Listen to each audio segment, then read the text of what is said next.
Amém, já está conectado. Amém. A paz do Senhor Jesus, pessoal do Facebook. A paz do Senhor Jesus, pessoal do Instagram. A paz do Senhor Jesus, pessoal do YouTube. Amém. A paz do Senhor Jesus, pessoal do Meet, né? A Ivanice, a Maria, o Francisco. A paz, amém. Amém, Francisco, amém. A paz do Senhor Jesus, pessoal que vai acompanhar aí pelos áudios, né, no grupo, pelo áudio no grupo do WhatsApp, amém, glória a Deus, amém. Hoje a gente vai falar sobre Isaías 65. Isaías 65 é muito importante. Isaías 65 fala pra gente sobre o reino milenar, né? Então, aquele reino milenar que é falado, né, lá no livro de esse capítulo 65, junto ali com o livro de Apocalipse, né? Junto ali com o livro que fala sobre o reino milenar, a gente consegue entender alguns detalhes bem interessantes, tá bom? Então, amém. Glória a Deus. A aula de hoje é bem legal, bem interessante pra gente compreender. A Bíblia diz, né, que Jesus volta, né? Então, Jesus vem. Quando Jesus vier, a Bíblia diz que vai ter gente aqui viva na terra, né? Então, quando Jesus vier, os ímpios que estiverem vivos vão morrer. Jesus vai matar os ímpios que estiverem aqui, né? Então, Jesus com sopro ali, com a espada da boca dele, vai matar todos os ímpios que estiverem vivos na volta dele. Só que não vai ter só ímpio vivo, vai ter também salvo vivo, né? E então a Bíblia diz que eis que depois que ele matar os ímpios, será feita a primeira ressurreição. E bem-aventurados, felizes são aqueles que participarem da primeira ressurreição, porque eles já estão salvos, já está certa a salvação deles. Então a Bíblia diz que quando Jesus vier, né, os ímpios que estiverem aqui na terra vão ser mortos, e então Jesus vai deixar os salvos vivos ainda, né? Eles não vão morrer, quem vai morrer são os ímpios, mas os salvos que estiverem vivos, né? Os que serão salvos, né? Estão vivos, vão continuar vivos, né? Os que não eram para morrer naquele tempo, que não era ímpio, vão continuar vivos. E então vai acontecer a primeira ressurreição, que é a primeira ressurreição de todos os salvos. Então Jesus vai ressuscitar primeiro as pessoas que são salvas. Não é uma ressurreição só. A primeira ressurreição, Jesus não vai ressuscitar os ímpios. Eles vão continuar lá mortos. Naquele momento estavam mortos e salvos, serão ressuscitados. Então a Bíblia diz que eles serão ressuscitados e viverão aqui na terra com Jesus. Porque Jesus vai descer para cumprir a trono de Davi ao trono desse mundo, não é o trono do próximo mundo. Então ele precisa sentar neste mundo aqui e reinar neste mundo aqui, porque Davi reinou aqui. Então ele precisa sentar no trono onde Davi reinou, que é aqui, nessa terra. Então ele vai reinar sobre essa terra. Então a Bíblia diz que ele vai reinar 1000 anos sobre essa terra. E o reino dele vai ser um reino de paz e de justiça. Tá? Então a Bíblia diz que esses que forem ressuscitados, os salvos, né, receberão um corpo incorruptível quando forem ressuscitados. E eles viverão aqui na terra com Jesus e reinarão com Jesus, ajudarão Jesus no reino dele, tá? Então eles ressuscitarão e alguns, né, terão alguns cargos ali dentro do reino de Jesus, tá? E eles ensinarão aqueles que estarão na terra. Lembra que vai ter um povo aqui na terra que na época que Jesus vem, eles não eram ímpios, então eles vão ficar aqui na terra ainda, mas só que num corpo mortal, num corpo normal, então eles vão morrer ainda, né? Então, nisso, esse povo que foi ressuscitado, a Bíblia diz que eles vão ser sacerdotes de Deus aqui na terra, e vão reinar com Jesus aqui na terra, e eles vão participar do reino de Jesus aqui na terra, tá? Então, haverá a necessidade de um certo julgamento, de uma certa imposição de leis, de uma certa fiscalização, né? Então a gente vai entender isso, porque a Bíblia diz que aqueles que forem ressuscitados ressuscitarão com um corpo incorruptível e que a gente já praticará a justiça e a paz, porque a gente nascerá com um corpo já incorruptível, não tem mais corrupção no nosso corpo, então não tem mais como a gente fazer nenhum mal, então não há o que se julgar se a gente só pratica o bem, entende? Mas a questão é essa, a gente lembra que quando Jesus vier reinar 1000 anos nessa terra, não são só os ressuscitados salvos que estarão na terra, mas também aqueles que não morreram. Lembra? Então vai ter um povo aqui na terra que não eram os ímpios, eram os que seriam salvos caso morressem naquela época. Então eles vão continuar vivendo. Deus não vai matar eles. Jesus não vai matar quando voltar. Então eles vão ficar vivendo junto com os salvos, tá? Então junto com aqueles que foram ressuscitados em um corpo incorruptível, vai ter aqui na terra um povo, né, que tá com um corpo mortal. é um povo que tem um corpo corruptível, tá? E a gente vai explicar isso daí e entender sobre isso. Aí a Bíblia diz que durante esses 1000 anos, Jesus vai prender Satanás. Então, Satanás, né, a besta e o falso profeta vão ser lançados lá no lago de fogo de enxofre. E enquanto isso, esses 1000 anos, Satanás vai ser preso. E nesses 1000 anos que Satanás vai ser preso, o que vai prevalecer nessa terra é o reino de Jesus. Então haverá um reino de paz e de justiça, onde Satanás não vai estar andando pelo mundo perturbando ninguém. Satanás vai estar preso. E Jesus vai reinar. E vai ser um reino de paz e de justiça, tá? E Jesus vai reinar sobre quem? Sobre os salvos, os ressuscitados com o corpo incorruptível, e sobre aqueles que não foram ressuscitados, que estavam vivos quando Jesus voltou, e eles não eram ímpios, então eles vão ter que sofrer ali, né, também o reinado de Jesus. Então Jesus vai guiar esse povo que ainda tem corpo incorruptível. E aqueles que ressuscitarem com Jesus vão ajudar Jesus nisso, entendeu? Então esses santos a serem ressuscitados vão ajudar Jesus no reino dele, a guiar esse povo que não morreu, porque esse povo vai continuar tendo filhos, né? Então esse povo vai continuar tendo filhos, tudo, e a gente vai ver isso hoje, tá? E depois de 1000 anos, então a Bíblia diz que Satanás vai ser solto. Então depois dos 1000 anos de reino de paz e de justiça de Jesus, Satanás vai ser solto, e Satanás então vai ser dado a ele, né, a permissão de rodear a terra para ganhar mais almas, para ele enganar mais pessoas. E a Bíblia diz que ele vai enganar. E ele vai conseguir, dessas pessoas que estavam na terra, depois no final do reino milenar, ele vai conseguir juntar um exército de pessoas vivas, um exército, para marchar contra o povo que está com Jesus. Lembra o povo incorruptível que está com Jesus? É isso que vai acontecer. Então eles vão ali entrar em guerra e Deus, é claro, vence ali, né? Jesus vence, e então Satanás será lançado no lago de fogo de enxofre, onde já estavam a besta e o falso profeta. E aí o mal acabou de vez, né? Aí não haverá mais mal nenhum. Aí o que acontece? Jesus, então, vai ressuscitar todos os mortos, todo mundo vai ser ressuscitado, né? Aqueles que estavam vivos vão receber um corpo incorruptível também, na época que Satanás foi jogado no lago de fogo de enxofre, todos eles. Então Jesus vai abrir o livro da vida e vai começar a julgar os outros que não haviam sido julgados. Lembra? Porque aquele povo que ressuscitou primeiro já está salvo. Não precisa passar por esse momento de abrir o livro, porque ele já está certo que eles são salvos. Mas o restante precisa. Então, todos os ímpios que, ao Jesus abrir o livro da vida e verificar ali os que não forem salvos, eles vão ser lançados lá no lago de fogo e de enxofre, onde já estão a besta e o falso profeta e Satanás, né? Então, eles vão ficar lá também. E então hoje a gente vai falar sobre isso. A gente vai entender isso daí, tá? Porque hoje vai no livro de Isaías, capítulo 65, dá um pouco de detalhes pra gente sobre esse período de 1000 anos que a gente vai viver aqui na Terra com Jesus. Então é muito importante a aula de hoje, tá bom? Então amém. Eu vou orar agora e a gente começa a falar sobre o capítulo 65. Amém. Deus, obrigada, Pai. Obrigada por mais um dia. Obrigada pelo teu amor, pela tua graça e pela tua misericórdia, Senhor. Amém. Deus, perdoa, Pai, os nossos pecados, as nossas fraquezas, a nossa iniquidade, a nossa transgressão, Senhor. Oh Deus, nos lava da nossa imundície, nos purifica, Pai. Nós reconhecemos, Senhor, que ainda estamos muito longe daquilo que o Senhor, meu Deus, nos chamou para ser, daquilo que o Senhor quer que sejamos. Então nos ajuda, Pai, porque tudo que nós queremos é sermos agradáveis ao Teu paladar. Nos ensina, meu Deus, a Te agradar. Nos ensina a obediência, Senhor. Nos ensina a Tua palavra, Senhor. Oh, que o Espírito Santo de Deus venha nos ensinar sobre a Tua verdade, Pai. Porque se nós formos conhecedores da Tua palavra, se nós formos conhecedores da Tua verdade, Senhor, de uma forma profunda, de uma forma genuína e verdadeira, nós a cumpriremos, Senhor. Nós não o desapontaremos, porque tudo que nós mais queremos é cumprir a Tua vontade, é andar na Tua presença, Senhor, porque não há um melhor lugar para estar senão junto a Ti, senão na Tua presença, Senhor. Então, Pai, em nome de Jesus, desvia de nós a Tua ira, Senhor, perdoa as nossas fraquezas, Senhor, não se atente aos nossos pecados, Pai, que o Senhor estique para conosco a Tua paciência, Pai, amém.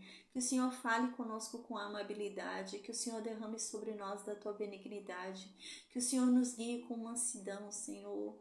Oh, Pai, ilumina o nosso caminho para que não venhamos, meu Deus, a cair, que não venhamos a nos perder, mas que venhamos a seguir a tua luz, Senhor. Amém. Oh, Deus, que o Senhor venha com paciência nos guiar nesse caminho, de mão dada, de braço dado, Senhor. Porque se o Senhor vier conosco, nós não temeremos a nada, nós não teremos medo de nada. Porque o Senhor, meu Deus, está conosco. Porque o Senhor é quem nos protege, o Senhor é quem nos socorre. E glória a Ti por isso, Senhor. Amém. Então, Deus, em nome de Jesus, Senhor, que o Senhor, Pai, pela Tua infinita bondade, misericórdia e graça, que o Senhor nos abençoe. E que o Senhor, meu Deus, esteja sempre conosco, Pai. Amém. Oh Deus, que o Senhor, Pai, nos transforme os nossos corações, a nossa mente, Pai, endireita os nossos caminhos, Senhor. Ai, Pai, nos torna dignos do Teu nome, nos torna dignos, Pai, da Tua herança, Senhor. Amém. Oh, Pai, nos transforma verdadeiramente, nos dê um novo coração, uma nova mente, Pai. Que o Senhor nos ensine a ser Cristo nessa terra, que o Senhor nos ensine o Teu caráter, Pai, para que venhamos a ser Cristo na vida dos outros, que venhamos a ser Deus, Pai, nessa terra. Amém. Senhor, que a Tua vontade seja feita em nossas vidas, assim como já é feita nos céus, Senhor, que a Sua vontade se cumpra sobre cada um de nós, que os Seus planos se realizem, Senhor, porque os Seus planos não podem ser frustrados. A Tua palavra diz que Seus pensamentos ao nosso respeito são maiores do que os nossos. O que o Senhor pensa ao nosso respeito é muito maior do que nós pensamos sobre nós mesmos, e glória a Ti por isso, Senhor. Oh Deus, a Tua palavra diz que os Seus planos para nós são maiores do que os nossos, Senhor, e glória a Ti por isso. A Tua palavra diz que o que o Senhor quer para nós, o que o Senhor tem preparado para nós, o que o Senhor pensa para cada um de nós, são coisas boas, são coisas de paz, são coisas de vida. Amém, Deus, glória a Ti. E é nisso que nós cremos e é por isso que nós depositamos toda a nossa esperança em Ti, Senhor. Nós não somos daqueles que esperam na medicina, nós não somos daqueles que esperam em homens, nós não somos daqueles que esperam no dinheiro, nas riquezas, no poder, na fama, mas nós somos daqueles que esperam em Ti, Deus, e somente em Ti. Porque a Tua palavra diz que aquele que espera em Ti jamais é frustrado, Deus, e nós cremos nisso, Senhor. Amém. Deus, que o Senhor nos proteja de todo o mal, Senhor. Que o Senhor continue nos dando o alimento de cada dia. Que nada nos falte, que o Senhor supra todas as nossas necessidades, Senhor. Em nome de Jesus. Amém. Amém, amém, amém. Glória a Deus. Amém. Então, em Isaías 65, Isaías tá falando aqui para o povo que voltou para Jerusalém, tá? Então, o povo voltou para Jerusalém e o povo está desanimado que voltou para Jerusalém. O povo que voltou para Jerusalém vê que Jerusalém é só ruínas. Quando eles voltam, do decreto de Ciro até a reconstrução do templo em Jerusalém são 22 anos. Ciro faz um decreto, né, autorizando o povo ali de Israel, né, o povo judeu, voltar a Jerusalém, e então o povo erguer de novo a cidade de Jerusalém. E desse decreto até a real reconstrução do templo, finalização do templo, e ele começar a funcionar, são 22 anos. O povo volta e eles não terminam o templo, né? Então o povo volta, eles começam a fazer o templo, eles ficam desanimados porque é muita coisa, tem que reerguer o templo lá de baixo. Só que a questão é que não há nada na cidade, não tem muralhas, não tem casas erguidas, não tem nada, é só destroços da cidade inteira. E eles tinham que reconstruir o templo, né? Então eles começam a reconstruir o templo, só que eles ficam meio desanimados. Eles falam, não, vamos reconstruir nossas casas, depois a gente reconstrui o templo. Aí a gente tem uma casa para dormir, para morar, enquanto a gente constrói o templo e não fica ao relento, não fica nas nossas cabanas, não fica nas nossas barracas. A gente fica na nossa casinha. E começam a construir as casas deles, né? E então eles começam a orar e clamar ali a Deus para que Deus faça algo, porque a economia de Jerusalém está falida. porque não tem mais comércio nenhum, a terra, né, até ela se reerguer ali, a terra, para ela ser produtiva de novo, leva um tempo. Imagina, essa terra ficou 70 anos ali com cinzas, com escombros ali, né? Então, até ela voltar a ser uma terra produtiva, levava tempo. Então, esse povo começa a sofrer, né? Então, esse povo começa a sofrer. Então, é que entra ali também a Ageu, a gente vai ver mais pra frente, a Ageu começa a chamar a atenção desse povo. Pô, vocês estão preocupados em construir a casa de vocês e não a casa de Deus. A casa de Deus é a prioridade. Vocês oram a Deus, querem que Deus atenda vocês, querem que Deus tenha compaixão de vocês, mas a casa deles vocês não erguem, né? Então, a Ageu começa a falar nesse sentido. E é nesse sentido que Isaías vem falando. Isaías vem falando sobre um povo que está orando a Deus, está clamando a Deus, está jejuando para Deus, né? Eles estão ali querendo que Deus faça algo por eles, mas ao mesmo tempo que eles estão desesperadamente buscando a Deus, e Isaías fala isso, Deus reconhece, vocês estão buscando a Ele. Errado. Ao mesmo tempo que eles estão desesperadamente buscando a Deus ali, querendo que Deus faça o extraordinário, eles querem que o impossível aconteça e que Deus limpe a terra e faça o trigo começar a produzir, entendeu? Eles querem que Deus erga ali o templo, eles querem que faça o extraordinário, né? E não é assim que acontece. Eles vão ter que erguer pedra por pedra, né? E eles queriam que Deus fizesse de um dia para o outro o negócio ia acontecer. Então eles começam a desanimar. E eles começam a orar a Deus ali, a jejuar. Eles falam, não, vamos jejuar, que Deus vai ajudar a gente. Então eles começam a se unir ali, fazer jejum. Eles começam a fazer sacrifício, começam a fazer um monte de coisa, gente. Só que ao mesmo tempo, eles começam também a buscar outros deuses. Vendo que as orações deles não são respondidas, eles começam a adorar outros deuses ali, né? Deuses da Babilônia também, deuses que eram deuses do destino, deuses da sorte, porque eles estão orando a Deus e nada tem mudado. Então eles começam a buscar outros deuses que prometem mudança. E dentro desse contexto eles começam, né, a pecar, a gente viu isso, né, nas aulas anteriores falando. Igual Deus falou, como vocês querem que eu ouça o jejum de vocês, se enquanto vocês fazem jejum, vocês estão brigando entre vocês?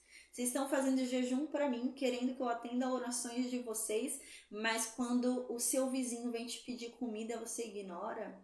Quando a sua mãe chega na sua casa, você se esconde para não ter que dar algo para ela, porque sabe que ela vai te pedir alguma coisa?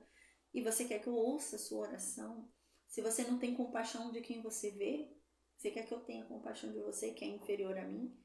Se um que é semelhante a você e você está vendo o sofrimento dele, sabe o que é sofrer assim, você não tem compaixão? E é nesse nível que Deus vem falando, né, com esse povo, que é um povo hipócrita, né, que é um povo que se diz um povo de Deus, se chama pelo nome de Deus, mas não é mais um povo de Deus. Há muito já não é mais um povo de Deus. E é isso que Deus vem falando. Eu estou aqui e eu estou disposto a ouvir. O problema não são os meus ouvidos que estão falhando. O problema é que vocês me desobedecem.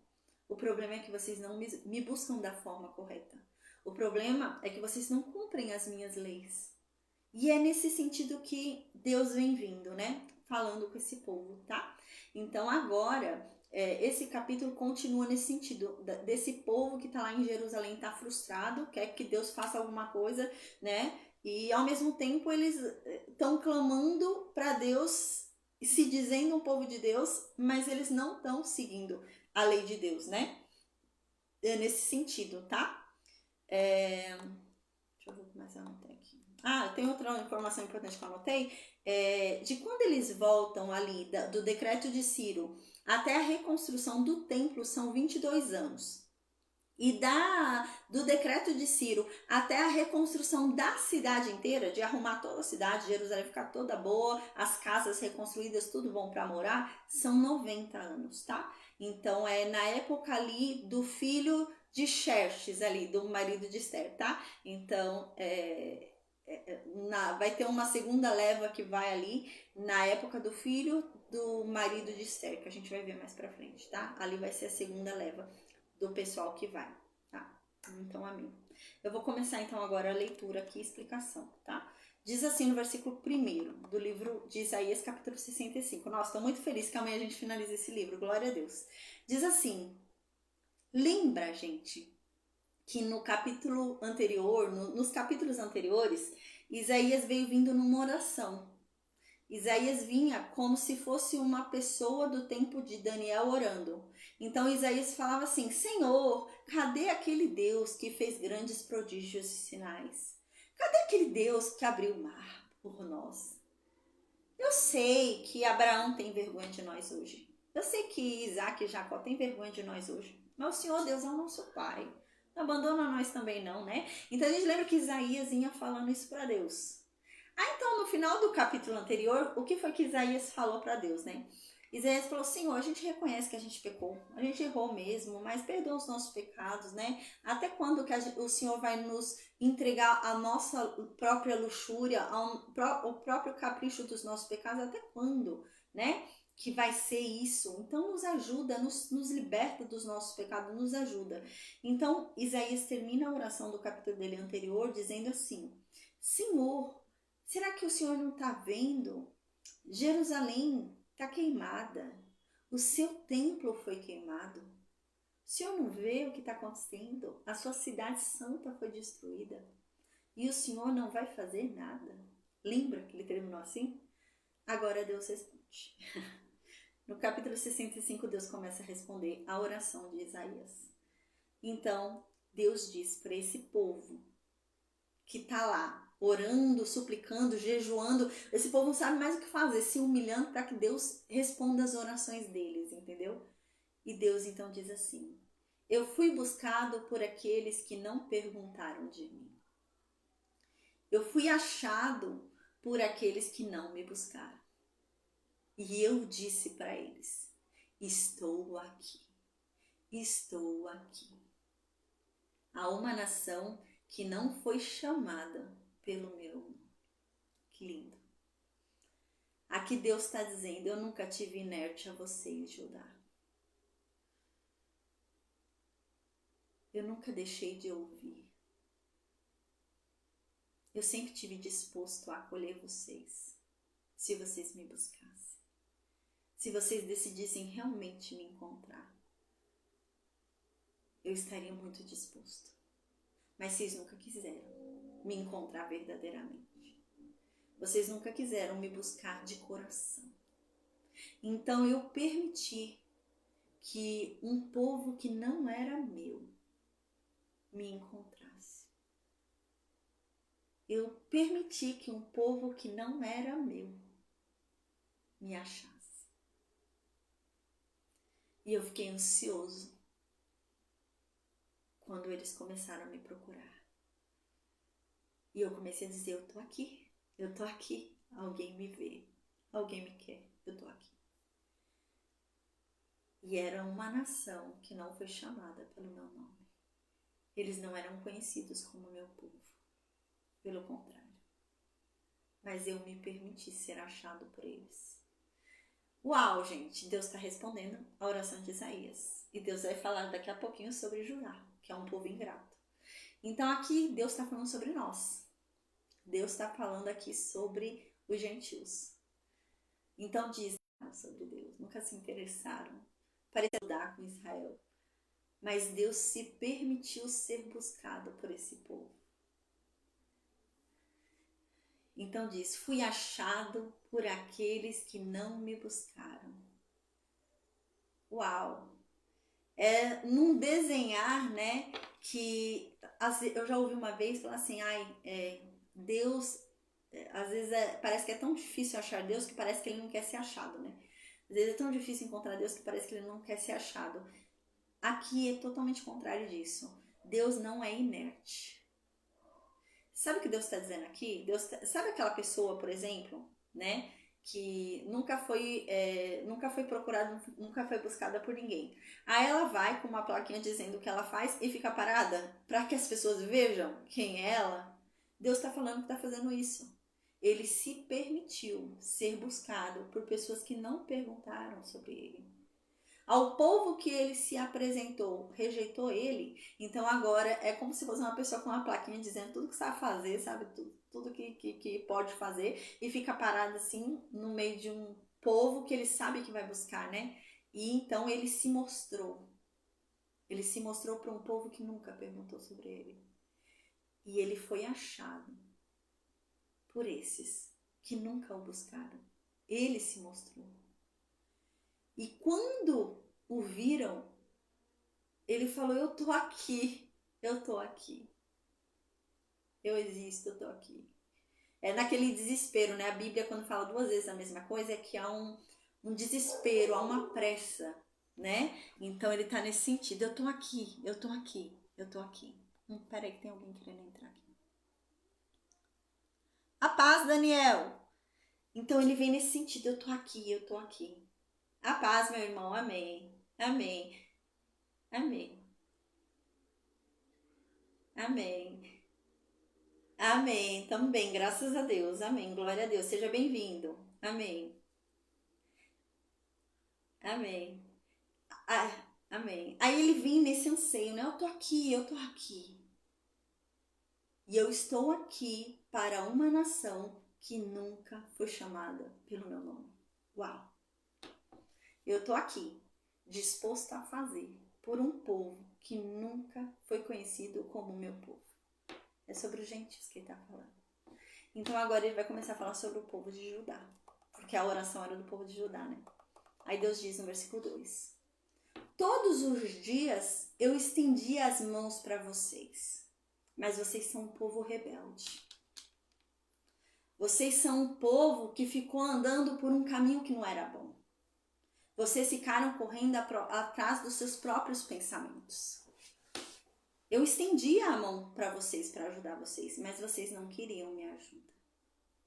Aí no versículo 3 Deus diz: há um povo que me provoca de frente sem cessar. Eu estendi as minhas mãos. Mas eles ficavam sacrificando nos jardins, queimando incensos sobre lajes. Aí no versículo 4 diz: um povo que decidiu habitar nos sepulcros em vez de me buscar. Um povo que decidiu passar noites em lugares ocultos, em vez de clamar a mim e passar a noite na minha presença. Um povo que decidiu desobedecer a minha lei e comer carne de porco e se tornar impuro, a estar comigo em santidade. Um povo que decidiu afrontar a lei que eu dei e viver colocando nos seus pratos comidas que eu disse que não eram para ser comidas. Vocês são esse povo. Uau! Né? Deus está falando, agora eu decidi que eu vou ser encontrado por um povo que nunca me buscou. Eu decidi que eu vou ser buscado por um povo que nunca me buscou. Porque... E quando eles vierem, eu vou falar: eu tô aqui, eu vou ser por vocês. Eu vou ajudar vocês. E versículo 2 Deus diz: porque eu sempre estive com vocês, Israel. Mas vocês sempre foram rebeldes.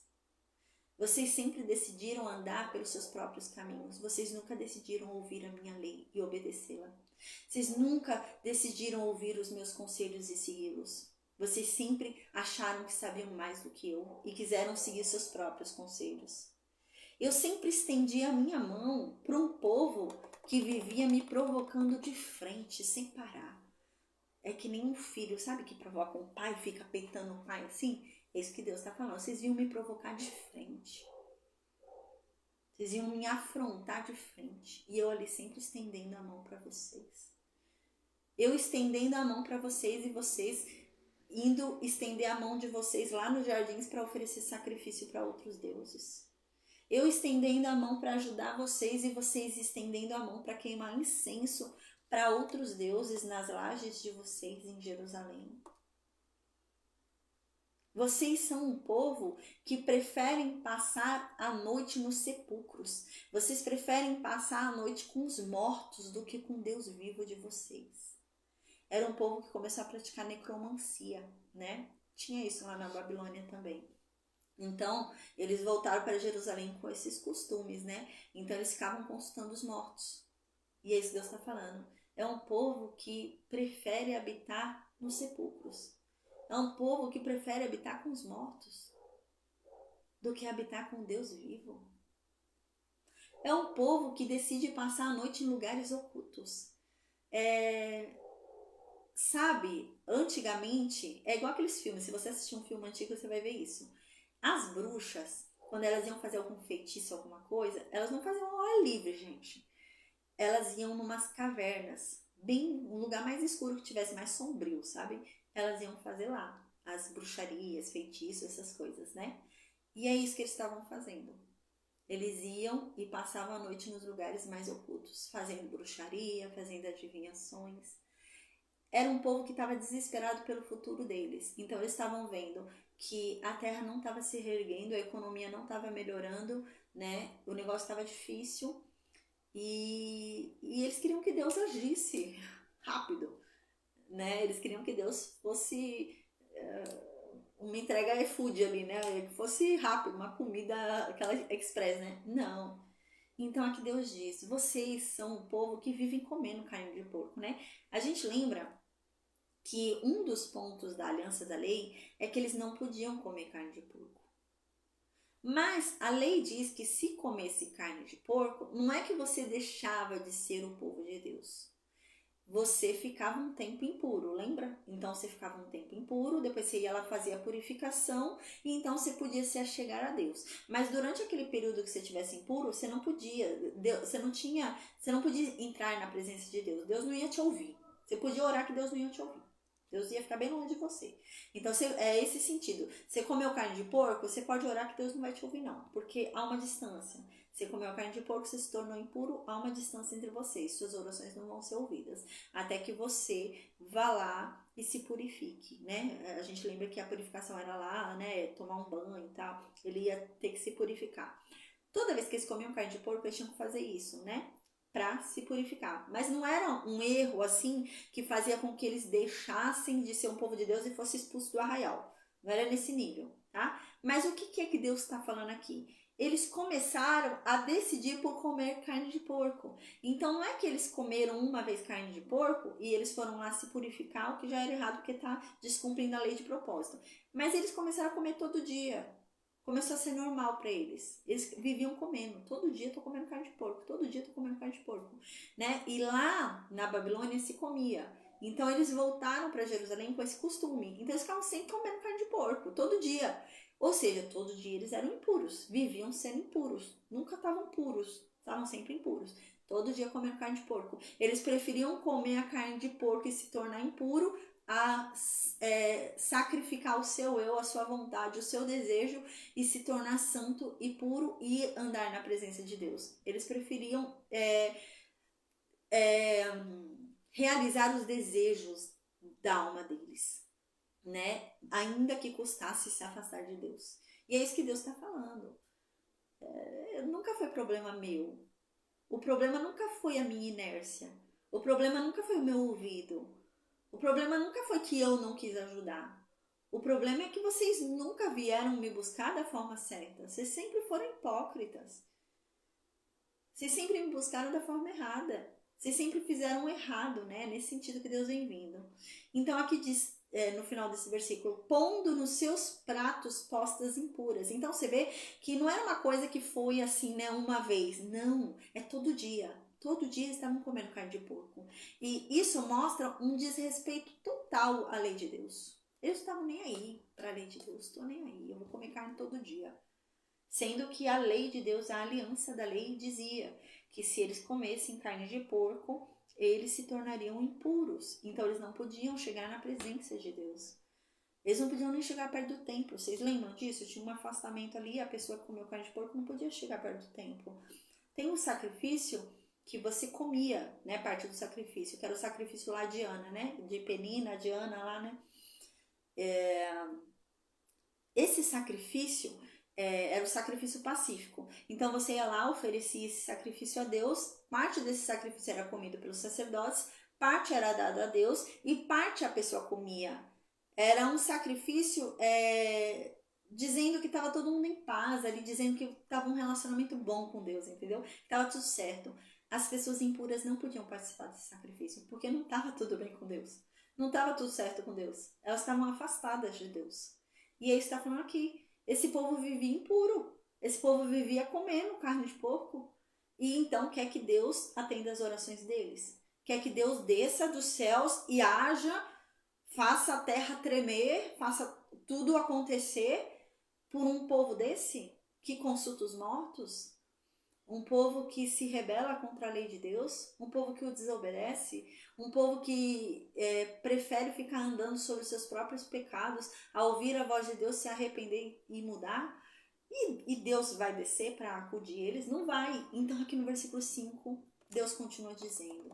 Eles dizem, fica-te aí onde estás, não me toques, pois sou santo para contigo. Essas palavras são como fumaça para o meu nariz, como um fogo a arder todo dia. Nossa, Deus está falando. E o pior de tudo é que vocês ainda falam para os outros. Alguém vai chegar perto de vocês, vocês se julgam mais dignos. E vocês falam, não me toque, porque eu sou santo. Não encoste em mim, que eu sou puro. Né?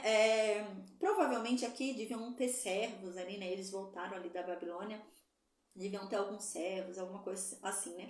A gente lembra que aqui eles voltaram, já não era mais a Babilônia que dominava, era a Pérsia. E a Pérsia não foi tão ruim assim para os judeus, né? A Pérsia foi um pouquinho melhor. Então eles voltaram, provavelmente alguns podiam ter até ali alguns servos, alguma coisa assim, né? Então, imagina. Aí eles estão querendo dizer aqui, né? Sei lá, chegou algum servo, foi tocar na pessoa, né? Um servo da Babilônia ali. Ai, só um instante, gente. Tem uma pessoa querendo entrar e não tô conseguindo incluir.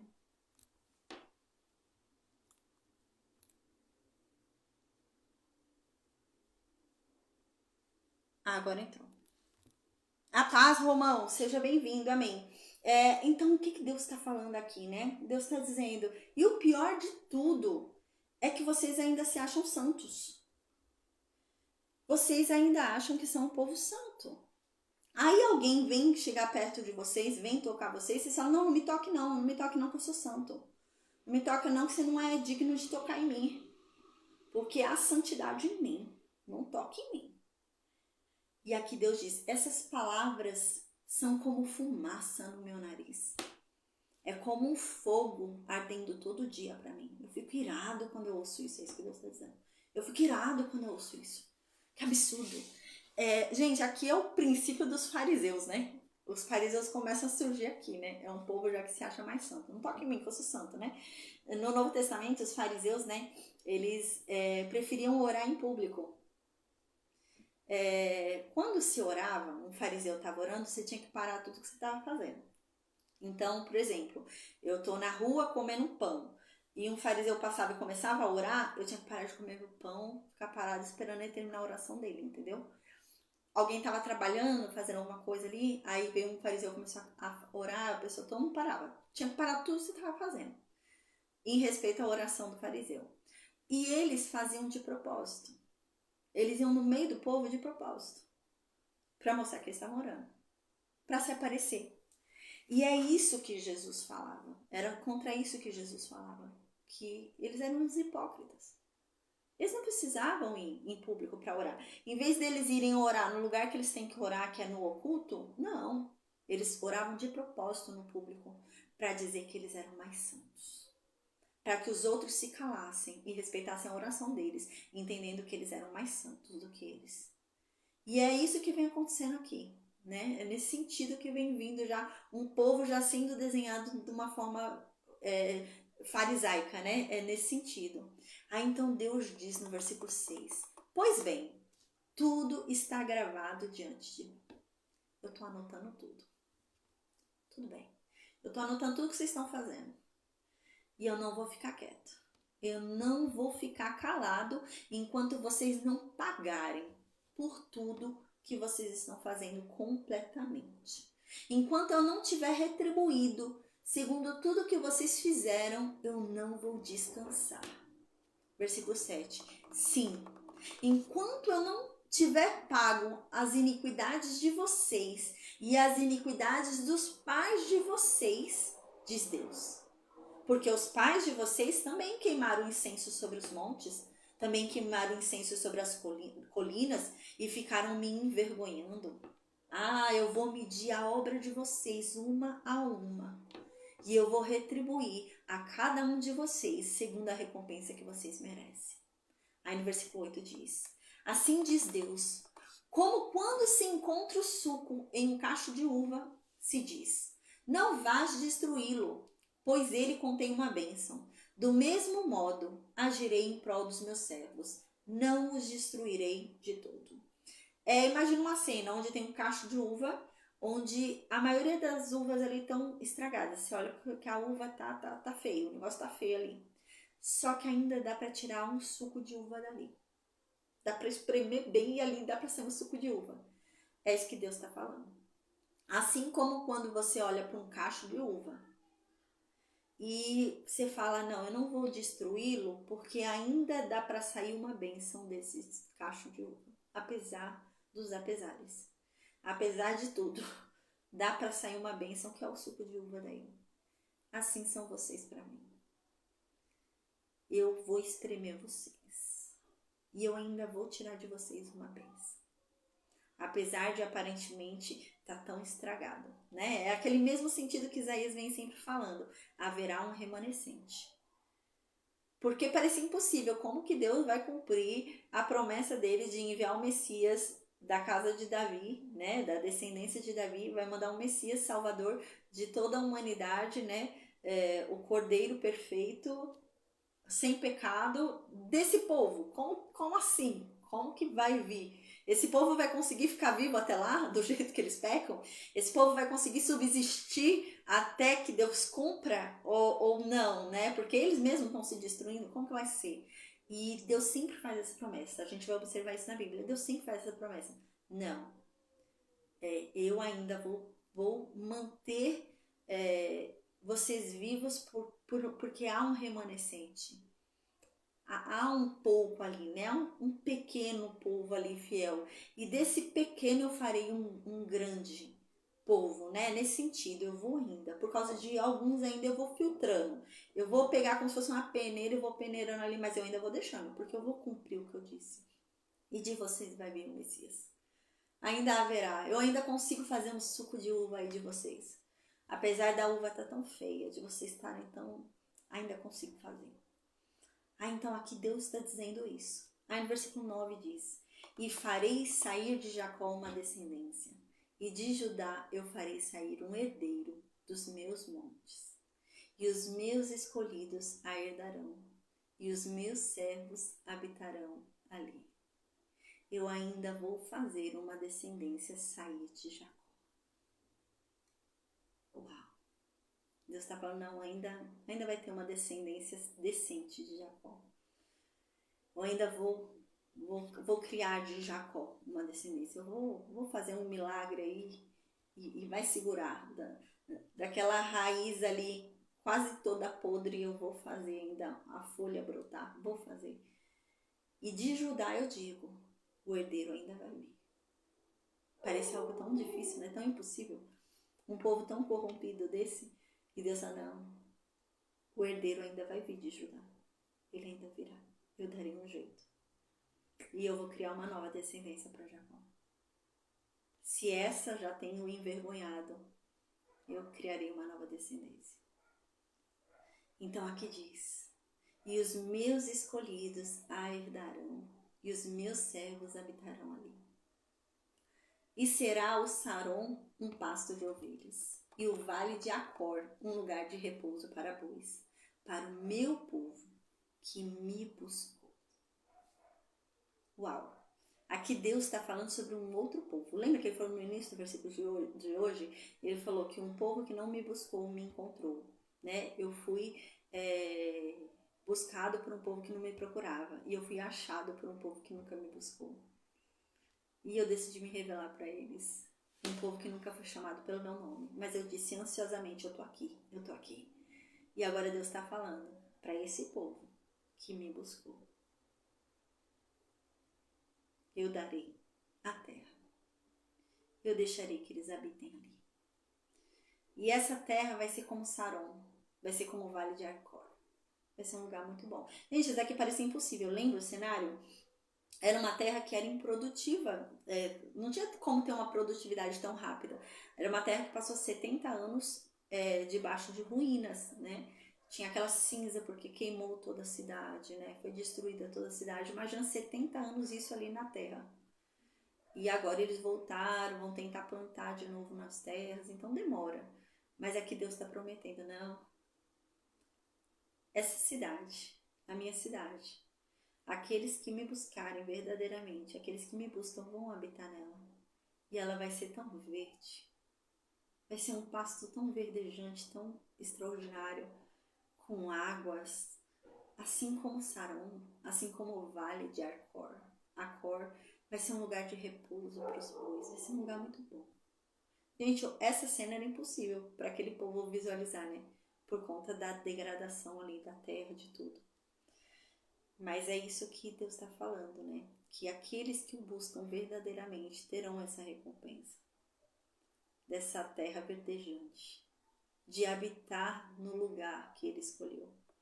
Então no versículo 11 ele diz: mas quanto a vocês, vocês que abominaram a Deus, vocês que se esqueceram do meu santo monte. Lembra?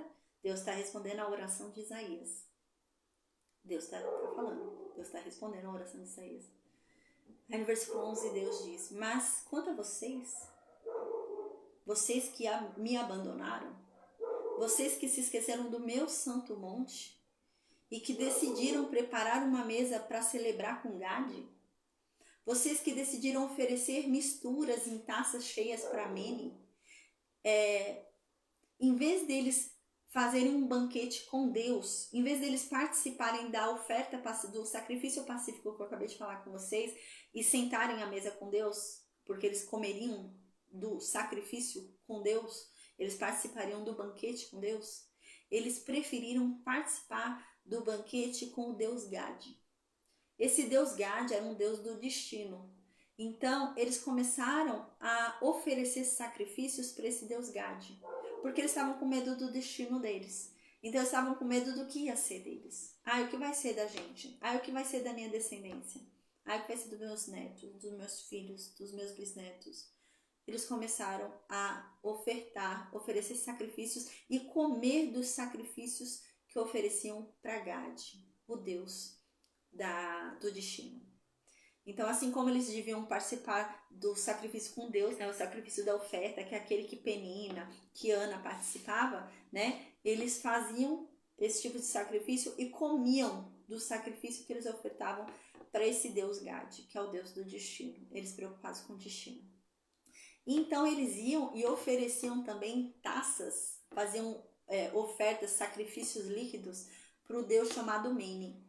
Esse Deus Mene é o Deus da sorte. Então eles estavam buscando por sorte e destino.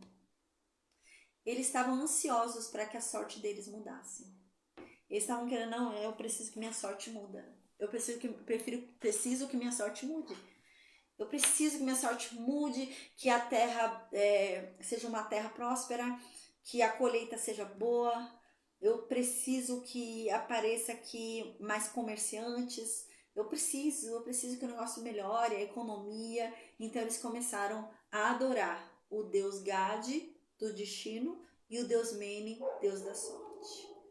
Então Deus vai dizer, em vez de me buscar, para mudar a sorte de vocês e para garantir o destino de vocês, preferiram buscar a Gade e a Mene? Pois então agora eu direi qual é a sorte de vocês e qual é o destino que eu tenho preparado para vocês. E Deus vai começar a falar isso agora. Então no versículo 12, Deus começa a falar qual é o destino deles agora. Vocês estão preocupados com seus destinos? Vocês estão preocupados com sua sorte? Pois agora eu digo, qual é o destino de vocês? Versículo 12, Deus diz: eu destinarei vocês à espada. Todos vocês dobrarão as costas para a matança. Visto que eu chamei vocês e vocês não me responderam. Visto que eu falei e vocês não me ouviram. Pelo contrário, vocês decidiram fazer tudo que era mal aos meus olhos. E escolheram seguir tudo aquilo que não me agrada. Por isso o destino de vocês vai ser a morte. Vocês vão dobrar as costas à matança. É no sentido de, sabe quando você dobra assim? No sentido de fazer assim, né? É nesse sentido que Deus está falando. Vocês vão fazer assim para a morte. Para a morte vir adoidado. Vocês vão morrer. Vocês estão preocupados com o destino de vocês? Então eu digo que agora o destino de vocês é a morte. Porque vocês decidiram não me ouvir. Eu chamei por vocês, mas vocês não me responderam. Eu falei com vocês e vocês não me ouviram. Através dos profetas, né? Através da minha lei, vocês não me ouviram. Pelo contrário, vocês decidiram ficar fazendo as coisas que não me agradam. Versículo 13. Eis porque, assim diz o Senhor Deus, certamente os meus servos comerão, enquanto vós passareis fome. Aqui Deus está falando, vocês querem saber sobre a sorte de vocês? Vocês querem que eu mude a sorte de vocês? Não, vocês querem que Mene, né? Mene mude a sorte de vocês? Pois eu digo para vocês agora qual vai ser a sorte de vocês. Então no versículo 13 Deus diz, a sorte de vocês será a seguinte, o meu povo, aqueles que são meus, me buscarem, eles comerão. Mas vocês que buscaram a mim, vocês passarão fome. Essa é a sorte de vocês. Os meus servos beberão, mas vocês terão sede. Essa é a sorte de vocês. Os meus servos terão alegria, mas vocês serão cobertos de vergonha. Essa será a sorte de vocês. Com certeza, no versículo 14 diz, com certeza, os meus servos vão exultar de alegria nos corações deles. Mas vocês, a sorte de vocês, é que vocês vivam com dor no coração de vocês. Vocês vão lamentar, vocês vão uivar, quebrantados no espírito de vocês. E no versículo 15 Deus diz, e eu falo mais ainda sobre o destino e a sorte de vocês. Eu vou deixar que o nome de vocês seja como uma maldição para os meus escolhidos. E o Senhor teu Deus vai te matar. Mas aos servos dele, ele garante que dará um outro nome. Ao mesmo tempo, a sorte de vocês, você está tão preocupado com o seu destino? Você está tão preocupado com sua descendência? Você está tão preocupado, né, com seu neto, bisneto, etc. Pois eu digo que eu vou apagar seu nome da face da terra. É esse o seu destino, é isso que Deus está falando. Mas aqueles que me forem fiéis, eu não só o guardarei, né, a ele e a descendência dele, mas eu também darei a ele um novo nome. Eu não vou apagar o nome dele da terra, mas eu vou reforçar a importância dele para mim, dando a ele um novo nome. Mais dignidade ainda, né? Versículo 16. Aquele que se abençoar na terra será abençoado pelo Deus do Amém. E aquele que jurar na terra jurará pelo Deus do Amém. Porque as angústias passadas foram esquecidas e estão escondidas dos meus olhos. Quando a gente lê isso daqui, a gente acha estranho, né? Como assim eu vou me abençoar? Eu abençoo a mim mesma, né? A pessoa vai se abençoar. Qual é a regra da bênção? Só abençoa quem é maior. Então, assim, para a pessoa me abençoar, ela tem que ser maior espiritualmente do que eu. Eu não posso receber bênção de alguém que espiritualmente é inferior a mim. Só o maior abençoa o menor. Então, por isso que Jacó abençoou os filhos. Por isso que Abraão abençoou Isaac. Por isso que Isaac abençoou Jacó e Esaú. Né? Por isso que Jacó abençoou os 12. Então, o maior espiritualmente abençoa o menor. Tá? Então, precisa haver uma maioridade, não é nem consanguínea, não é nem de pai e de filho, mas espiritual. É o caso, por exemplo, de Moisés. Moisés, ele abençoou o povo de Deus. A Bíblia diz que Moisés, né, antes de morrer, ele deu a benção dele. Então, Moisés espiritualmente era maior, tá? Então, aquele que espiritualmente é maior, abençoa o que é menor. Então, eu não posso ser abençoado por alguém que espiritualmente não vai me abençoar, espiritualmente está menor do que eu, na espiritualidade, então não. O maior abençoa o menor. E quem é o maior de todos para abençoar? Deus, né?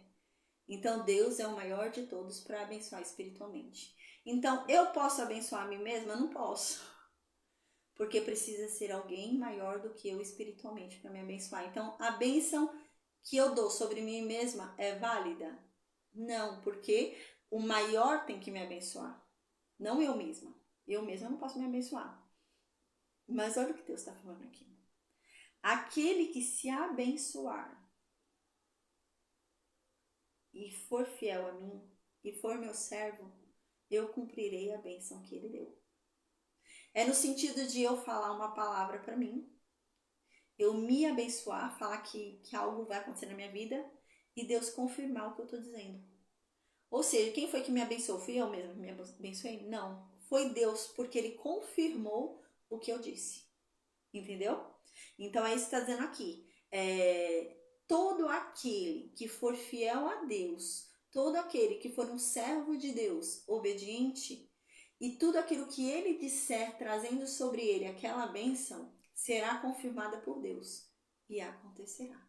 É isso que está dizendo. Olha o poder da nossa boca, o poder da nossa palavra, né? É nesse sentido. Então agora eu vou explicar um pouquinho sobre esse amém, para a gente entender, porque é muito importante ser esse Deus do amém. Amém, a gente conhece muito como assim seja, né? Que assim seja. Amém, que assim seja, que assim seja.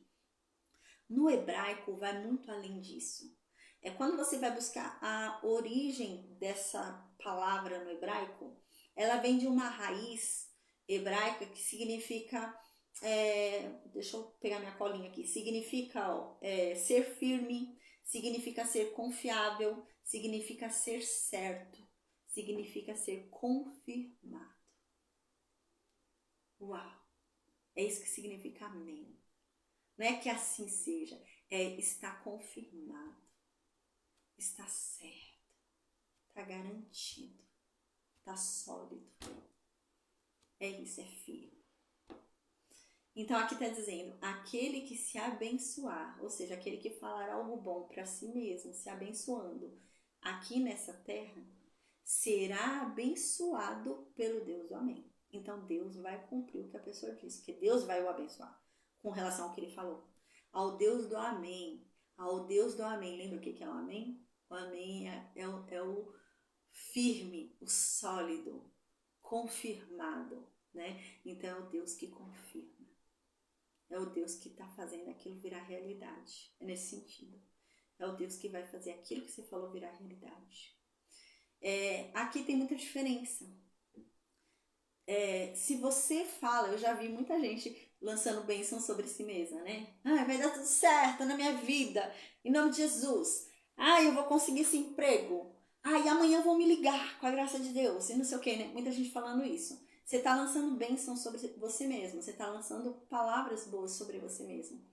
Mas as palavras só vão se confirmar se você estiver em obediência, se você estiver com Deus. Aí Deus abençoa, te abençoa, né? O Deus do amém te abençoa. Caso contrário, as suas palavras não passam de um otimismo. Não passam de palavras de um otimista. Amanhã o dia vai ser bom. Amanhã vai dar tudo certo. Amanhã, vai ser tranquilo. Não passam de palavras de um otimista. Se é uma pessoa que não serve a Deus, é uma pessoa que não é obediente a Deus, uma pessoa que não é um servo de Deus. São só palavras de otimismo. Mas agora vindos da boca de um servo fiel, de uma pessoa de Deus, Deus confirma. Isso já aconteceu muito comigo, gente. Com vocês também deve ter acontecido, amém. Já aconteceu muito comigo. De eu falar determinada coisa e ia acontecer conforme o que eu falei. E eu falei, não, vai ser tal coisa. E aconteceu como eu falei. Foi porque eu falei? Foi porque eu tive o poder de lançar aquela bênção sobre mim mesma? Não. Foi Deus que abençoou. Porque eu não posso me abençoar. Eu não posso lançar sobre mim a sorte. Mas Deus é o detentor da sorte, de toda sorte. E Deus é o detentor de toda bênção, né? E é nesse sentido que está falando aqui. Tudo que você falar, se abençoando, será dado por Deus. O Deus do amém. O Deus do firme. O Deus do confirma. o Deus do certo, o Deus do confiável, o Deus do sólido. E aquele que jurar na terra, jurará pelo Deus do amém. Porque as angústias passadas foram esquecidas e estão escondidas dos meus olhos. Porque já não haverá mais... Agora ele vai começar a falar sobre o reino milenar. Porque já não haverá mais sofrimento, já não haverá mais angústias. Tudo isso vai ser coisa do passado. Então, aquele que jurar, vai jurar também pelo Deus do amém. Pelo Deus que confirma tudo, né? Então, assim, quando você jura, né? Você está falando, não é verdade. É como se fosse uma testemunha, né? Não, é verdade, o que eu estou falando é verdade. Ó, eu juro que eu estou falando a verdade, né? E aqui está falando, você vai jurar por Deus. E Deus é quem confirma. É o Deus do amém. É o Deus que confirma. É o Deus que vai confirmar o que você está dizendo, né? E todas as coisas angustiantes foram esquecidas e foram escondidas aos olhos de Deus. Então, aqui no versículo 17, Deus começa a falar sobre o reino milenar. Com certeza, eu vou criar uns novos céus e eu vou criar uma nova terra. Aqui ele não está falando nem sobre essa terra, né? Ele está falando sobre a outra terra, né? Então, ele está falando que vai criar uma nova terra e um novo céu. As coisas de outrora não serão lembradas, nem voltarão a vir ao coração. A Bíblia diz isso, né? Que a gente já nem vai mais lembrar das coisas passadas. Amém, amém, amém. Então, no versículo 18 diz: alegrai-vos, pois, e regozijai-vos para sempre com aquilo que eu estou para criar. Eis que eu farei de Jerusalém um júbilo, e do povo dela uma alegria. Então agora ele está falando de novo sobre a terra aqui da terra. Ele está falando sobre a nova terra lá, mas ele está falando agora de novo aqui sobre Jerusalém. Lembra que o povo está triste? O povo está triste com Jerusalém. Jerusalém é só ruína, lembra? Jerusalém é só destruição, só ruína. O povo está triste. E aqui ele está dizendo, não, vocês vão ter alegria. Regozijai-vos vocês, pelo que eu estou para criar. Porque eu vou fazer Jerusalém um júbilo. Jerusalém vai ser extraordinária. E do povo dela não vai ser mais um povo triste. Vai ser um povo de alegria. Vai ser um povo alegre em morar em Jerusalém. Então aqui no versículo 19 diz, sim, com certeza, eu terei prazer em Jerusalém. Eu sentirei alegria no povo dela. E nela eu não vou mais ouvir nem choro e nem lamentação. Versículo 20. Já não haverá ali criancinhas que vivam apenas alguns dias, nem velho que não complete a sua idade. Com efeito, o menino morrerá com 100 anos. O pecador só será amaldiçoado aos 100 anos. Aqui está falando sobre o reino milenar. Aqui está dizendo que criancinha não vai mais morrer bebezinho. O mais jovem vai morrer com 100 anos de idade. Antes dos 100 ninguém... Eu já vou explicar isso. Antes dos 100 ninguém vai morrer. Então não vai ter mais criancinha morrendo. Não vai ter mais adolescente morrendo. Não vai ter mais criança, bebezinho morrendo. Não vai ter mais aborto.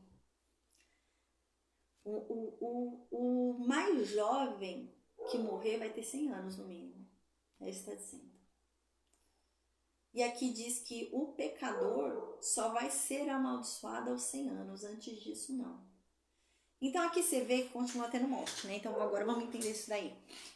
Aqui agora a Bíblia começa a falar sobre o reino milenar. Quando Jesus volta, quando Jesus voltar, como eu disse, né, vai ter ímpios aqui na terra. Os ímpios que estiverem aqui na terra, Jesus vai matar. Então esses ímpios vão morrer. Na hora que eles caírem aqui e morrer, os urubus vão vir, vão comer os corpos dele, vão comer os ossos, vão comer tudo. Então Jesus, né, vai ter um povo que vai continuar vivo na terra, certo? Porque só morreram os ímpios. Os salvos que estiverem na terra vão continuar vivos, não vão morrer. Então eles vão continuar, Jesus não vai matar eles. Eles vão continuar ali vivos quando Jesus voltar. Eles vão estar vendo Jesus voltar ali, eles com o corpo corruptível. Então nisso os ímpios serão mortos. Aí o que a Bíblia diz que vai acontecer? Diz que Jesus vai lá e vai ressuscitar os santos. vai ressuscitar os salvos, só os salvos. Então todos aqueles que até aquele momento estavam mortos e foram salvos, serão ressuscitados, todo mundo. Então vai ressuscitar um monte de gente. E esses que ressuscitarem, eles vão ressuscitar com um corpo incorruptível. Então eles vão vir com um corpo onde não tem mais propensão ao pecado. É um corpo que não se corrompe mais. É um corpo, né, que é um corpo como Jesus fala no Novo Testamento, que é como se fossem os anjos, entendeu? Então você não tem mais, né, essa corrupção pelo pecado, você já não tem mais essa vontade pelo pecado, apesar que Satanás, né, era um ser celestial que caiu, né? Mas é nesse sentido, nós não teremos mais essa herança do pecado em nós, né? Nós viremos num corpo incorruptível, num corpo que não terá mais essa herança do pecado. Nós viremos como os anjos, então nós viremos no status de anjo. Então a gente vai vir desse jeito, tá?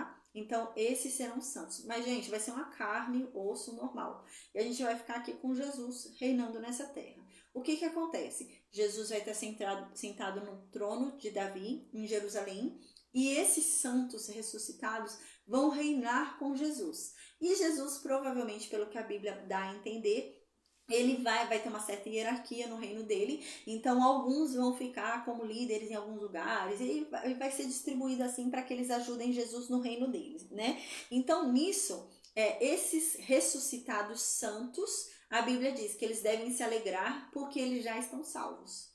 Então, eles ressuscitaram, a paz do Senhor Jesus, Edilane, amém. Eles já foram salvos, então eles devem se alegrar porque eles não vão perder mais a salvação deles, esses que foram ressuscitados. Mas lembra que não tem só ressuscitado, né? Então tá Jesus sentado no trono em Jerusalém, trono de Davi, reinando. Ele vai ter ali na hierarquia algumas pessoas, né, que ele vai alinhar dentro do reino dele, para servir a ele no reino dele e reinar com ele, né? E a Bíblia diz que todos esses que vão ser ressuscitados serão ressuscitados como sacerdotes de Deus. Ou seja, eles vão ensinar. Eles vão ensinar quem, gente? Porque na ressurreição você já recebe o corpo incorruptível e você vai estar vivendo ali com o próprio mestre, né? Você vai ensinar quem? Aqueles que ficaram vivos, lembra? Então, quando Jesus volta, Jesus mata os ímpios, só que vai ter gente viva e que ia ser salva, né? Então, esses que eram vivos e seriam salvos vão continuar vivos, tá? Então, vai ter muita gente ainda viva com o corpo mortal, com esse corpo corruptível, e eles vão continuar vivos durante o reinado de Jesus, tá? Então, esse povo que ressuscitou, eles não vão morrer mais, porque a morte não os alcança mais, que é o povo que ressuscitou, os santos. Então, eles vão viver os 1000 anos com Jesus, porque a morte já não os alcança mais, eles já estão salvos. Mas esse outro povo que ficou vivo vão sofrer a morte, tá? Então, porque eles ainda têm um corpo mortal, um corpo corruptível.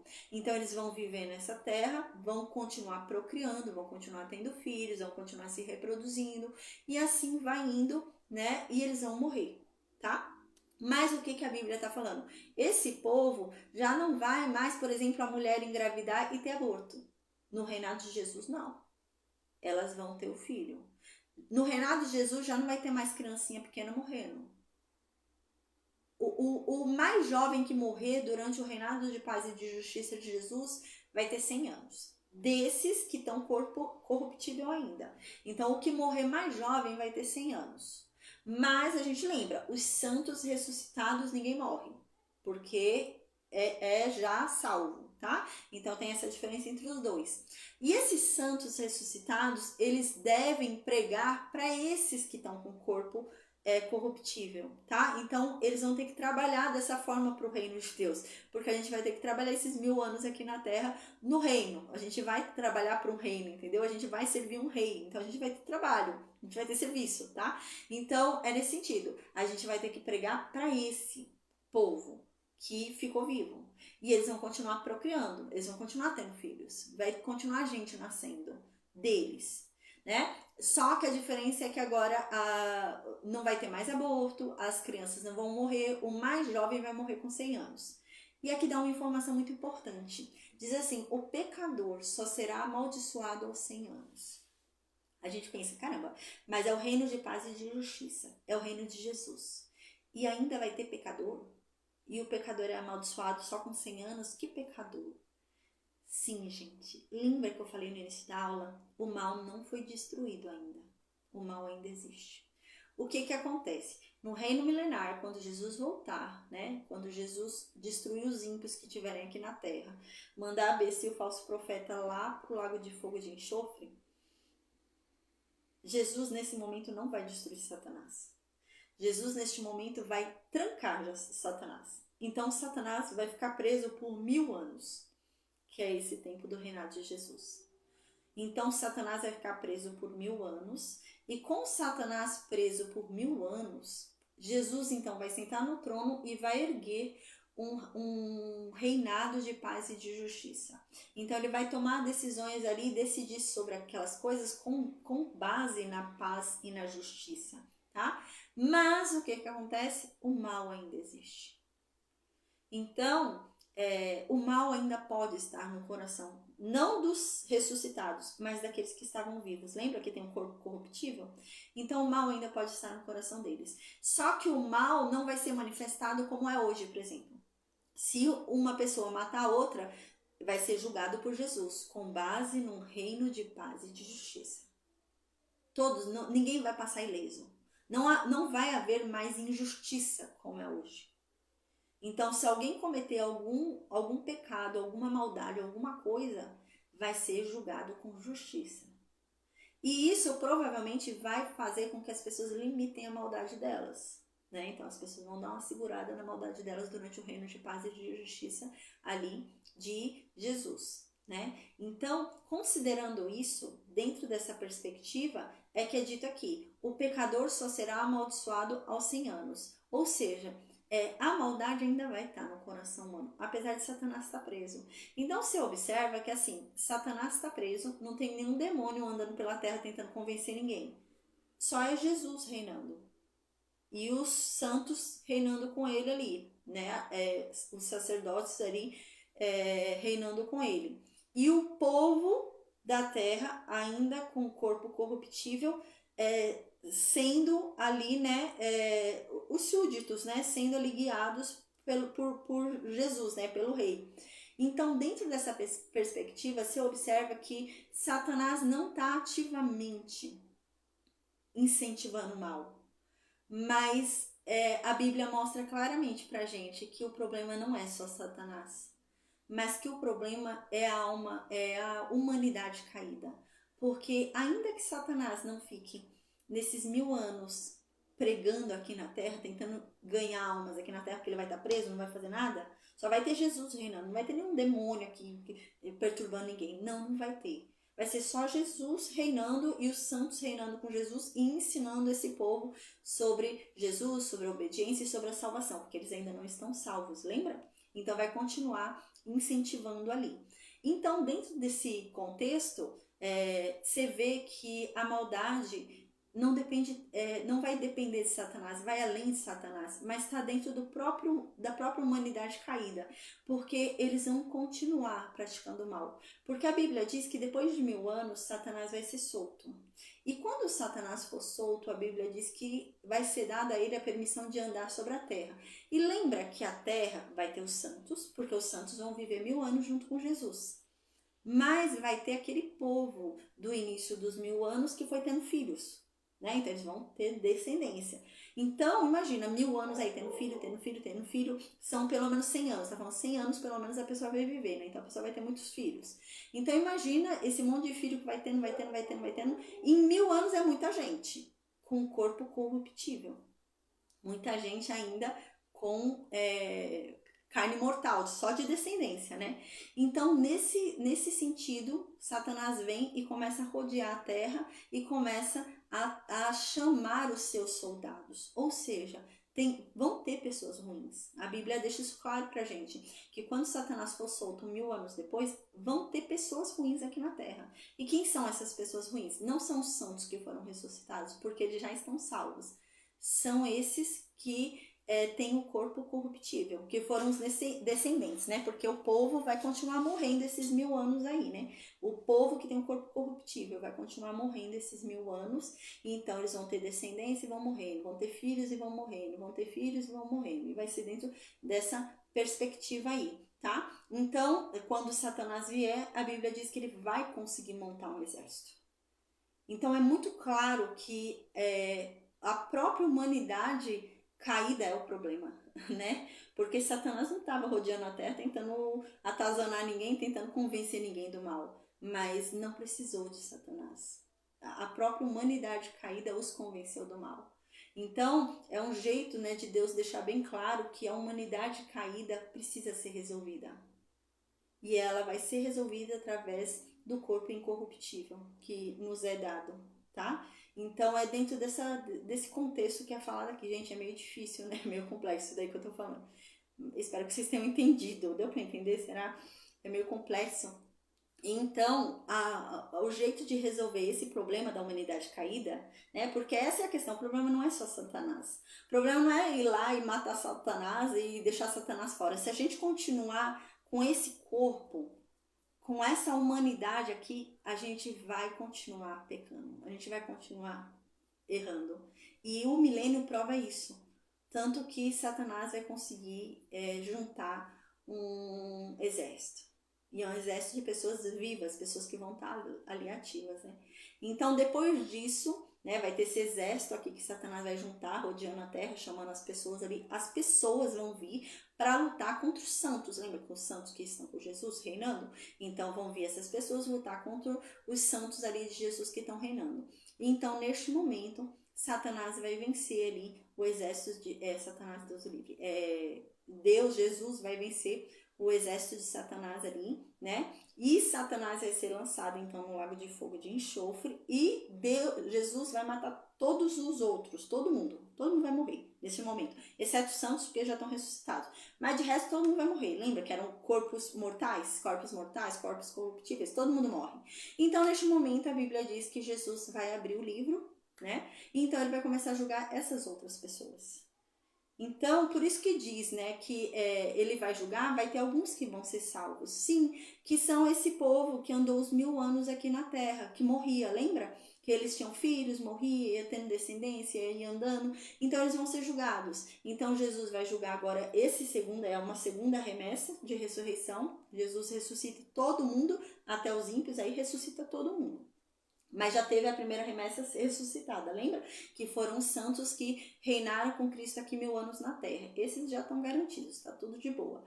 Aí agora vão ser julgados os ímpios que estavam e não foram ressuscitados na primeira leva, e os que foram salvos nesses 1000 anos do milênio. Então Jesus ressuscita todo mundo, abre o livro da vida e começa a julgar todos desses 1000 anos e os ímpios desde antes, né? Então os ímpios serão jogados, lançados lá no lago de fogo de enxofre, onde está Satanás, a besta e o falso profeta, e os salvos receberão um corpo incorruptível, assim como os santos já haviam recebido, e eles todos serão levados por Cristo para uma nova terra, né, onde eles viverão lá eternamente, tá? Então é dentro desse contexto. Gente, deu para entender que é meio complexo? Maria, Francisco, Daniel, me dá um feedback, vocês conseguiram entender? Deu para entender? É meio complexo isso daqui, mas deu para entender do jeito que eu expliquei? Maria, Francisco, Daniel, deu? Amém, obrigada, amém, glória a Deus. Então, vou passar para o próximo, gente. Amém, Francisco, glória a Deus, amém. Então, no versículo 21 diz assim, gente, que dentro desse reino milenar, os homens vão construir casas e eles vão morar dentro das casas que eles construírem. Ninguém mais vai roubar nada de ninguém. Ninguém mais vai construir uma casa para vir alguém e roubar e viver nela. Gente, isso era muito comum nessa época, né? Lembra? Era nação invadindo nação. Então, era um povo, chegava lá, invadia e tomava a casa do outro. Era muito comum, né? Então, aqui Deus está falando, nunca mais isso vai acontecer. Aquele que construir a casa vai morar nela. Nunca mais vão roubar a casa da pessoa. Aquele que plantar a uva vai comer a uva. Ninguém nunca mais vai roubar a videira da pessoa e expulsar a pessoa e pegar o que ele plantou. Não. Nunca mais vai acontecer isso, de você plantar e não poder comer os frutos do que você plantar. O versículo 22 então diz: já não construirão para que outro habite a sua casa, não plantarão para que outro coma do seu fruto, pois a duração da vida do meu povo será como os dias de uma árvore. Os meus eleitos consumirão eles mesmos o fruto dos trabalhos das suas mãos. Então você vê aqui que ele fala, né? A duração da vida será como a duração da árvore, né? Ó, será como os dias de uma árvore. Gente, a árvore ela é eterna? Não, né? Ela tem uma vida longa, né? Tem árvores aí que você vê que tá aí há 1000 anos, né? Mas assim, a árvore ela não é eterna. Então tá vindo nesse mesmo sentido. A vida durante o reino milenar vai ser maior desse povo que não recebeu o corpo incorruptível. Vai ser longa, mas ainda vai haver a morte. Eles vão sofrer a morte, mas eles vão viver mais, né? Talvez 700 anos, talvez quase até os 1000, vai saber, né? Talvez eles vivam os 1000 inteiros, mas nesses 1000 inteiros eles vão poder ter muito filho, procriar muito, né? Então, vai saber. Às vezes vai ser igual ali no tempo que era de Matusalém, ali no início da Bíblia, né? Onde se vivia muito, vivia 900 anos, né? Tinha filho com 800 anos, estava tendo filho ali, era tranquilo, era um jovem, né? Com 800 anos. Vai saber, pode ser isso também, né? Mas é isso que Deus está falando aqui, mas vai ter morte, né? Eles vão morrer, eles precisam morrer, né? Para depois ser ressuscitados no corpo incorruptível. Então, aqui no versículo 23 diz: não se fatigarão inutilmente, nem gerarão filhos para desgraça, porque constituirão a raça dos benditos de Deus, juntamente com seus descendentes. Eles não vão ficar mais cansados inutilmente, né? Então, eles não vão mais se cansar de trabalhar sem poder usufruir daquilo que eles trabalharam. Não. Dessa vez, agora, quando você trabalhar, você vai ter recompensa pelo seu trabalho. Então, se você focar em trabalhar para arar uma terra, para cuidar de uma terra, para produzir trigo, você vai comer o trigo. Não vai vir outra pessoa te expulsar da terra e comer o trigo no teu lugar. Não, nunca mais o seu trabalho vai ser inútil. E aqui diz: nem gerarão filhos para desgraça, né? Então você fala, como assim gerar filho para desgraça? Mas ainda não vai ter maldade no mundo, né? Então ele pode cair na desgraça de escolher o pecado. Mas aqui não está falando no sentido do coração, né? Gerar o filho para desgraça no sentido do coração, mas no sentido da maldade do mundo. Nunca mais se gerará filho para desgraça, no sentido dele cair na desgraça deste mundo, né? Nesse mundo de desgraça, nesse sentido, tá? Nesse mundo ruim, né? Nesse mundo que há tanta maldade, porque no reinado de Jesus não vai ter tanta maldade assim, ainda que tenha no coração, né? A manifestação dessa maldade, gente, vai ser muito reduzida, creio eu, porque vai haver justiça. Então hoje você vê a maldade desenfreada porque não há justiça. Se houvesse justiça, não ia ter tanta maldade desenfreada. Justiça, justiça, né? Mas Jesus vai fazer justiça. Ele nos garante isso, que o reinado dele vai ser um reinado pacífico e de justiça. Tanto que ele fala, o primeiro que se levantar contra o meu povo, o primeiro que fizer alguma coisa errada, vai responder com justiça. Então, as pessoas vão ter medo, provavelmente. Então, não vão fazer. Então, as pessoas não vão roubar, não vão matar, porque vão ficar com medo. Porque vai ter justiça. Hoje não tem justiça, mas vai haver. Então as pessoas vão ficar com medo de fazer alguma coisa. E é isso que está dizendo aqui. Não, então os filhos não vão ser mais gerados para desgraça, porque não vai ter mais. Né? Apesar da maldade no coração das pessoas, as pessoas vão ter mais cuidado, porque vai ter justiça. Tudo que você fizer, você vai pagar. E vai pagar o preço justo. Não é pagar levinho, não, é pagar o preço justo. Então o pessoal vai ficar mais seguro. Mesmo que ainda haja maldade, o coração maldoso, o pessoal vai ficar mais, né, na sua. Então no versículo 24 diz: eu acho que eu pulei um pouquinho aqui, deixa eu ver. Versículo 23, né? Nem gerarão filhos para a desgraça, porque constituirão a raça dos benditos de Deus, juntamente com seus descendentes, né? Então todos farão parte dos benditos de Deus. Então, aqui está sendo no sentido que hoje, né? Às vezes a gente percebe, olha assim, uma família, um filho, você fala, caramba, parece que a pessoa veio só para sofrer, né? Veio pro mundo só para sofrer. É tanto sofrimento, é tanta coisa errada. Aí vem uma doença, aí vem não sei o que, parece que só nasceu para sofrer. É isso que está sendo falado aqui. Não vai mais acontecer isso porque eles são benditos de Deus. Eles são descendentes de Deus. Então, ninguém mais vai nascer para sofrer. Ainda que haja maldade no coração das pessoas, ninguém vai nascer para, por exemplo, nascer e ficar doente. Ninguém mais vai nascer para carregar uma dor. Não, ninguém mais. Ninguém, graças a Deus, ninguém mais. É nesse sentido. Aí então no versículo 24 diz: Acontecerá então que antes de me invocarem, eu já lhes terei respondido. Enquanto ainda estiverem falando, eu já lhes terei atendido. Uau! Tá falando que Jesus lá sentado no trono de Davi, né? Aí a gente vai estar na nossa terrinha, plantando lá alguma coisa na nossa terrinha. Aí a gente fala, ai Senhor, tomara que hoje chova. Aí a gente não vai nem terminar de falar, já vai começar a vir a chuva ali para brotar o que a gente está plantando, entendeu? É nesse sentido. Então, qualquer oração que a gente vai falar, antes da gente terminar a oração, já vai ser atendida. É aquilo, né? Deus sabe o que a gente vai falar antes mesmo da gente abrir a boca. Glória a Deus. Aí, então, no versículo 25, amém. Acho que já finalizamos de hoje, glória a Deus. Diz assim: O lobo e o cordeiro pastarão juntos, e o leão comerá feno como boi. Quanto à serpente, o pó será o seu alimento. Não se fará mal nem violência em todo o meu monte santo, diz Deus. Então aqui, como eu disse, o mal ainda vai existir. Satanás só está preso, mas o mal ainda existe. O corpo corruptível ainda existe. E ele vai chamar pelo mal, né? Então assim, quer dizer que nenhum doido vai sair, vai matar alguém? Não, não quer dizer isso. Pode ser que aconteça com um doido, né, lá no reino milenar decida matar alguém, né? Mas o que vai acontecer? Vai ter justiça. Vai ter justiça a tal ponto de ninguém mais fazer. Então, realmente, vai ser um reino de paz e de justiça. Todo mundo vai ter medo, ninguém vai fazer, porque vai ter justiça, né? Nesse sentido, realmente vai ter justiça. Então aqui diz, né? O lobo e o cordeiro pastarão juntos, e o leão comerá feno como boi. Então os animais já não se devorarão mais como hoje. Então você vai poder brincar com o leão sem ser comido pelo leão. Você vai poder brincar com o lobo sem ter medo do lobo te comer, né? Então você vai poder brincar aí tranquilo com os animais, né? Quanto à serpente, o pó será o seu alimento, né? Então a serpente, ela já não vai mais picar ninguém, já não vai mais matar ninguém não com suas picadas. Ela vai se alimentar da própria terra, do próprio pó, né? Nossa, você vê que ela continua sendo amaldiçoada, né? Continua ali com o peso, né?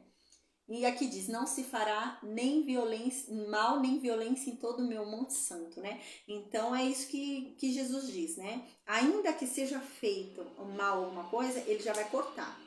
Se alguém se levantar contra o meu povo, eu já vou cortar de imediato. E não vai ter mais. Não vai mais acontecer nenhum mal, porque Deus vai garantindo isso, tá? Deixa eu ver o que eu anotei aqui. A Bíblia diz também que o reinado de Cristo sobre essa terra é um reinado de vara de ferro. Então, ainda que um se levante... Gente, olha que coisa extraordinária, né? Esses 1000 anos, pessoas vão nascer que nunca conheceram Satanás. Nunca foram incentivados por Satanás nem por nenhum demônio. E pessoas vão nascer durante esses 1000 anos e vão se corromper. Então você vê, né, que não é só Satanás. O problema também está nessa humanidade caída, né? E é isso. A Bíblia diz que Jesus vai reinar com vara de ferro. Então, se alguém pisar na bola, a justiça dele vai ser ali, com vara de ferro. E realmente tem que ser assim, né? Para que haja paz e justiça e não haja mal, porque esse é o intuito. Jesus não quer que haja violência, não quer que haja nenhum mal durante o reinado dele. E para que isso aconteça, há que haver um reinado com uma vara de ferro. E é assim que vai ser o reinado de Jesus, com vara de ferro. O povo vai ter medo. Então, ainda que tenha um coração ruim, a pessoa vai ter medo de praticar o mal. Porque o reinado de Jesus é de vara de ferro. Então a pessoa vai ter muito medo da justiça que vai ser aplicada sobre ela, porque vai ser justo, né? Então, amém, gente. Espero que vocês tenham gostado da aula de hoje, espero que vocês tenham aprendido bastante coisa, que esse tema aí é difícil, né, de entender, mas amém. Amanhã a gente finaliza com a graça de Deus o livro de Isaías. Glória a Deus, estou muito feliz. Nosso 19º livro aí a finalizar. Glória a Deus, amém. E depois a gente passa aí para o livro de Jonas, né? O nosso 20º livro a finalizar o livro de Jonas. Glória a Deus, amém. Deus abençoe a todos nós, amém. Deixa eu desconectar o Facebook, amém. No Meet, gente.